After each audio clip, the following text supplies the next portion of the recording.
I had been married to Rachel for 13 years, long enough to know the sound of her footsteps, the way her voice softened when she lied, and the little tells that gave away her secrets.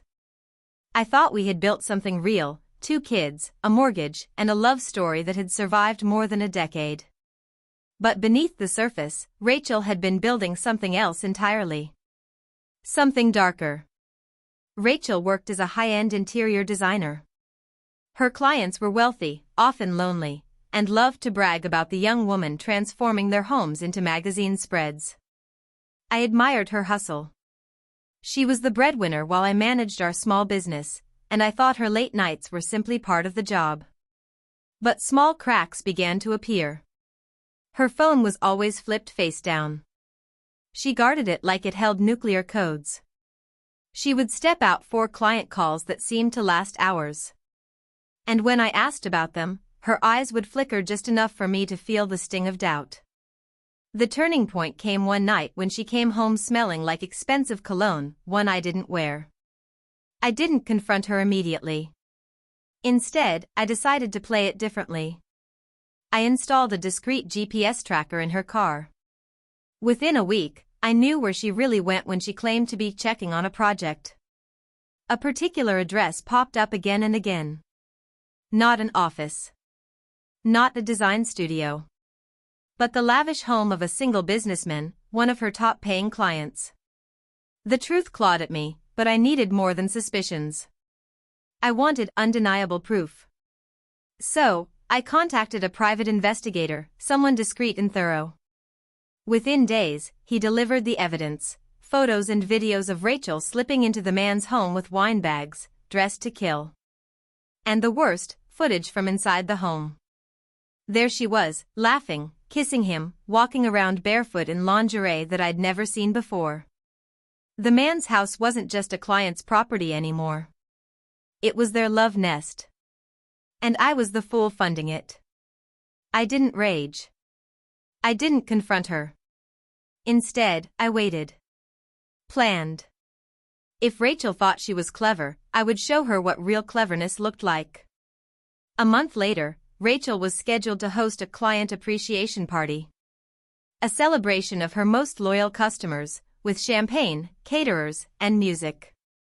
She wanted me to smile and shake hands with people who, in her mind, saw her as a brilliant professional. That night became my stage. The guests arrived in glittering gowns and tailored suits, glasses clinking, laughter filling the air. Rachel floated around in her designer dress, playing the perfect hostess, while I stood quietly in the background, waiting. When the moment was right, I tapped my glass. The room hushed. Rachel smiled at me, thinking I was about to praise her. Instead, I pulled out a small remote. A projector screen lit up behind me, and suddenly the room filled with images and videos. At first, people chuckled, expecting a slideshow of Rachel's design projects. But then came the footage, Rachel kissing her client, undressing in his living room, slipping into his bed. Gasps rippled through the crowd.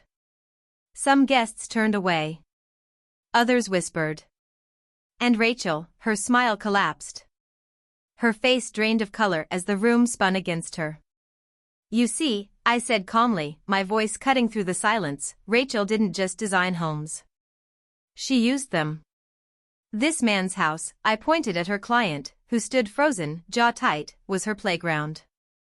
Her love nest. And she betrayed not only me but every person who believed in her integrity. Rachel lunged toward me, hissing through clenched teeth. Stop this. You're humiliating me.